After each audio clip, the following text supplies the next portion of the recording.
dhacday nin la yiraahdo Johnny Motis oo ah duqa magaalada la yiraahdo Polk oo ka tirsan gobolka Florida ayaa sheegay in maxaabiistan oo gobolka Virginia ah dhammaantood ay ku eedeysnaayeen dambiye fudfudud taa uu sheegay in 25% eedeymaha loo hayo amaba ciqaabta loo hayo laga fududeyn doono maxaabiistan ayaa ka shaqeynayay coos jarida meel qabri ah oo dadka lagu aaso cooska uu ku baxay halkaas oo kor ka ilaalinayay sarkaalka loo xilsaaray ilaalinta maxaabiistan wadnaha ayaa xaruuray deetana dhulka ayuu ku dhacay mid ka mid ah maxaabiista loo yiraahdo Greg Williams ayaa waxa uu aragti ahaan yiri inagu waxaynu nahay maxaabiis banaanka ayaan joognay si wanaagsan buu inoo la dhaqmay sarkaalkan sidaas ayaanan u taageernay markii dhibaatada ay ku dhacday maxaabiista ayaa sheegay in sarkaalkan telefoonkiisa ay isticmaaleen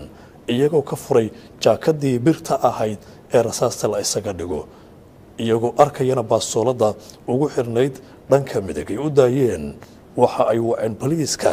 sidaasi ayana boliiska ay ku yimaadeen ma dhicin mid ka mid ah maxaabiista in uu fakado